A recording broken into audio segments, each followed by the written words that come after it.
Welcome to Thursday's edition of Renew Plus. I'm Pastor Tony. Thank you for joining us again today.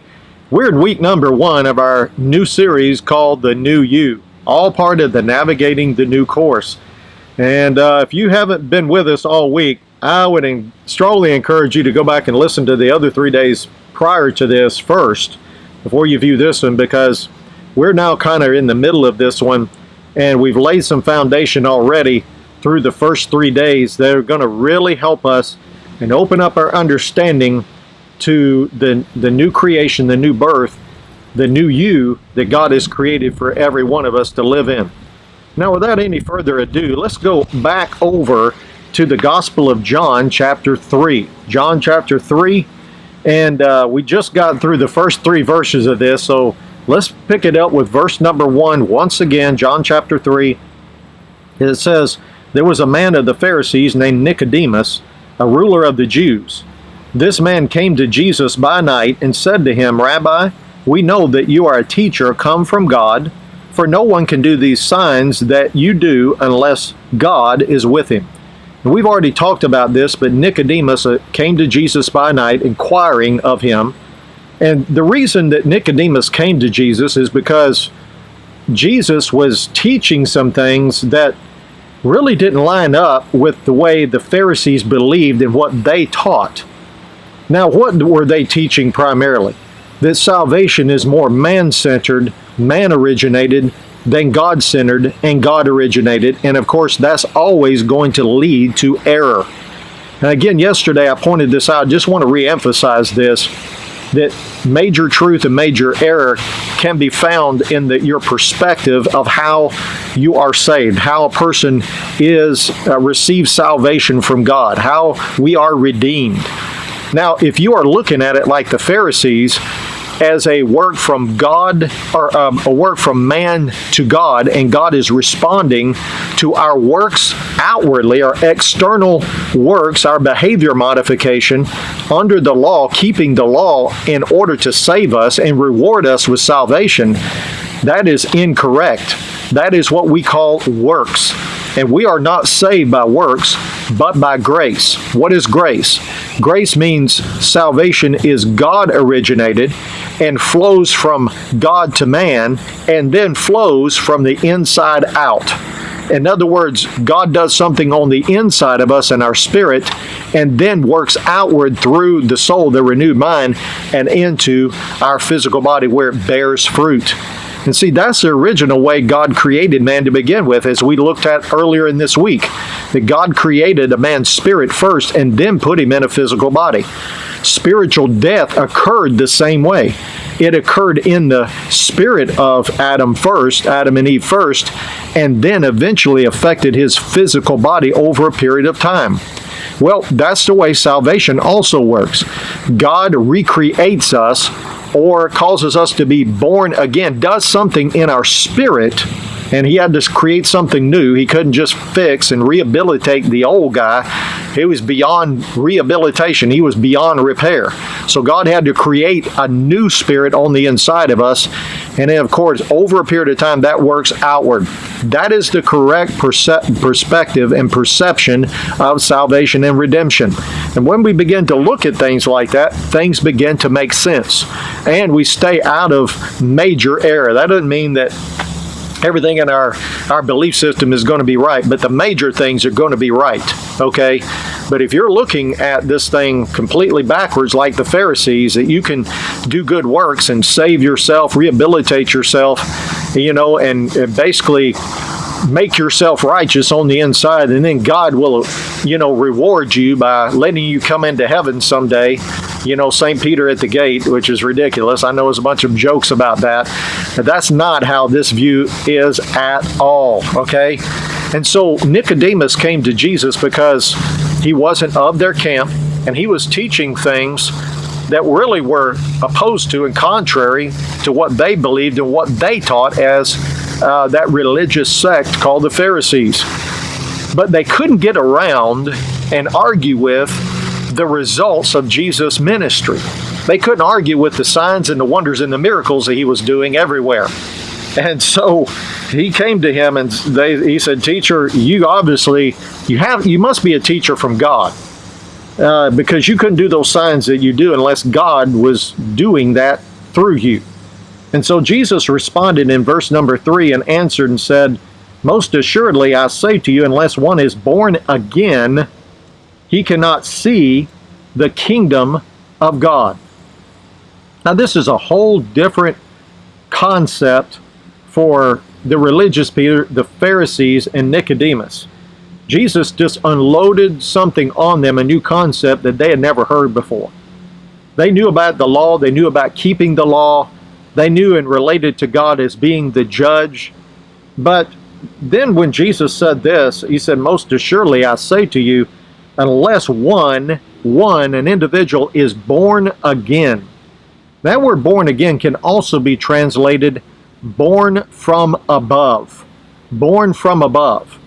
And I tell you, that really throws a monkey wrench in their perspective of how this whole salvation thing works.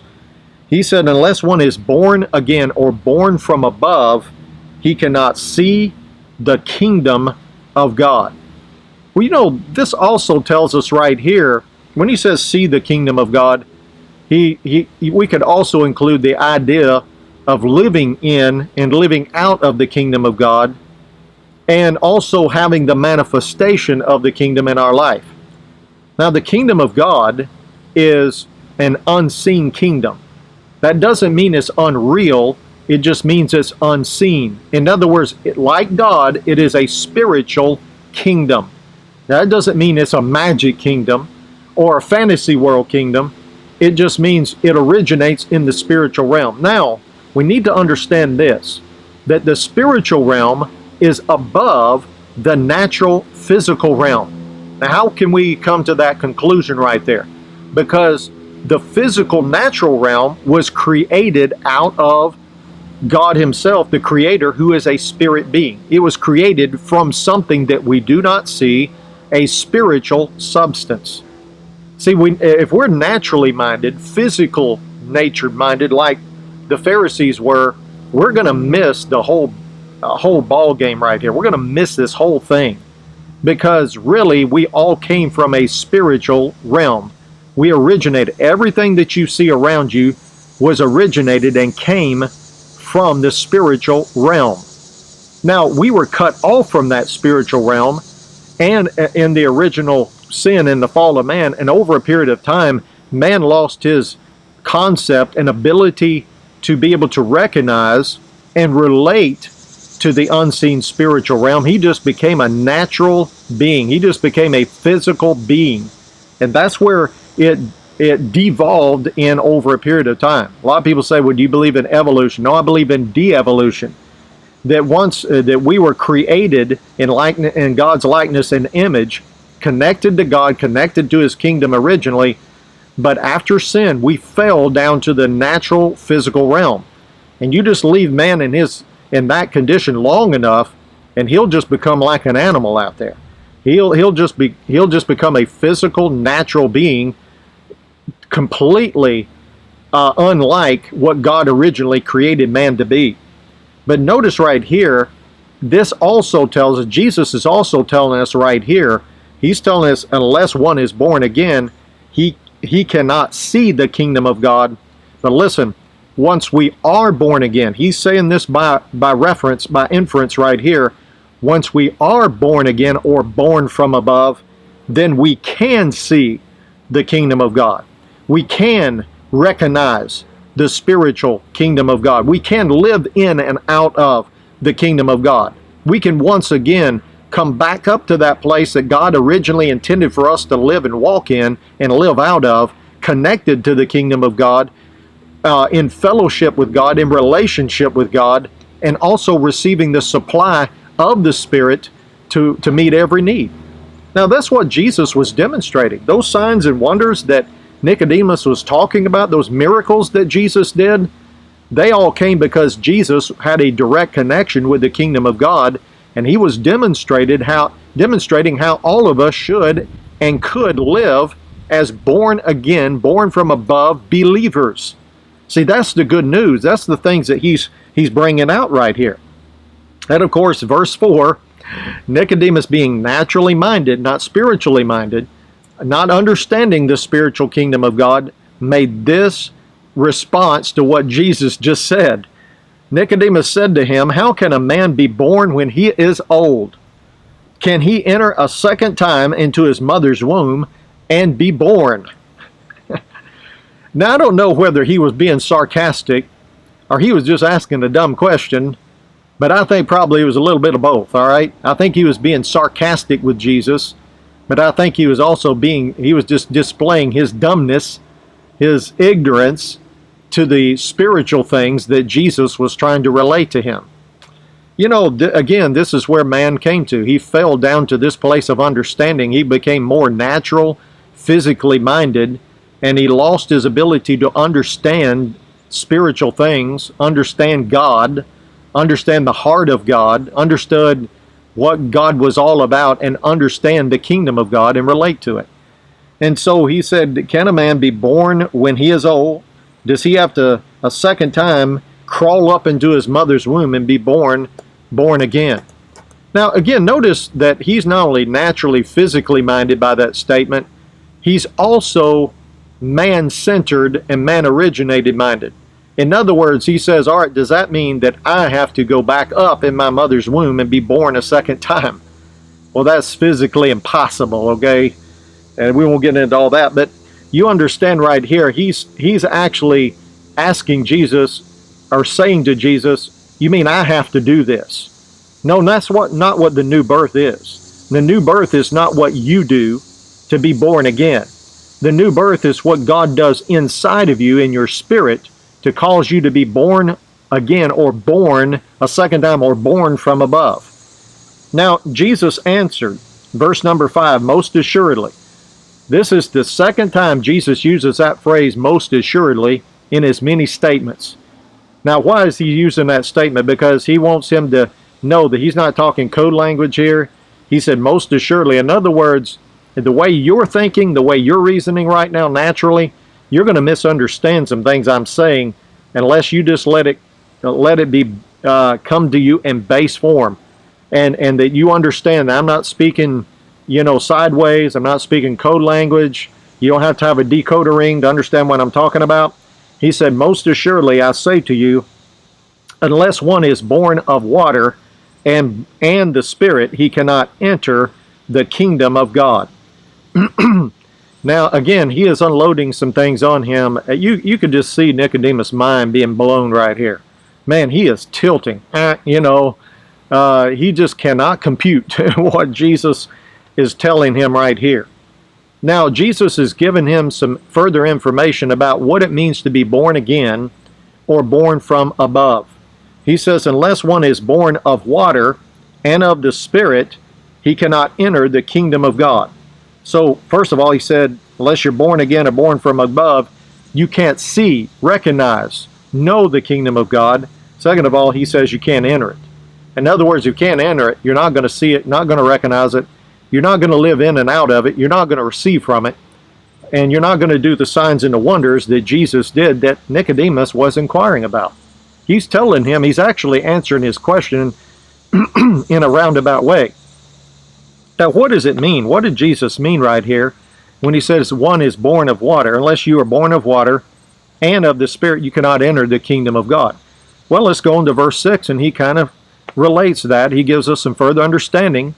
He kind of expounds on verse number 5. He says, that which is born of the flesh is flesh, and that which is born of the Spirit is spirit. All right, so notice that right there. Verse number 5, he says, unless one is born of water and of the Spirit, he cannot enter the kingdom of God. Verse 6 says, that which is born of the flesh is flesh, that which is born of the Spirit is spirit. So being born of water is actually being born of the flesh. Now, what is that relating to right there? Well, all of us had a flesh-born experience. In other words, we were born at some point in time into this earth. Our physical body was passed through the womb of our mother, and we were born into the world, born into this earth. That is being born of water. That is being born of the flesh. Now, everyone knows this right here because we all celebrate our birthday annually once a year. We put those candles on the cake. we're X number of years old. Every year it increases a candle or increases one more thing to blow out there on your cake. That is, we're celebrating your natural birth. You're being born of your natural mother, or being born of water, or being born of the flesh, Jesus says. But that's not the only birth that we have, and that's not the only birth you should have. Now, this first birth, being born of water or born of the flesh, that natural birthday that we're talking about, that's when we all were naturally attached to and identified with the first Adam. In other words, what he did, his sin condition, his sin debt, was passed down to all his descendants. We were all natural descendants of the first Adam. And that's the first thing that Jesus talks about right there. And in order to be born in, or enter into the kingdom of God, first of all, you have to have a natural birth into this world. But if that's all you have, and you don't have the second birth, you will never enter, see, recognize, live in, and out of the kingdom of God. You have to experience the second birth that he's referring to right here. Now, I'm going to have to pick it up right here. I hate to keep cutting this off. I don't know where to stop. This is kind of one of those teachings you just kind of have to carry on day to day. But I've got to cut it off at some point in time, and we will come back tomorrow and pick it up right here and go into our further explanation. It's going to give you further understanding of what happened to you in this new birth that you experienced as a born-again believer. If you'd like additional materials and resources, you can always go to tonycowan.org to the website and look at everything on there, audio, video, everything. But until tomorrow, join us tomorrow as we pick up from here on these awesome truths and realities, and we will see you tomorrow.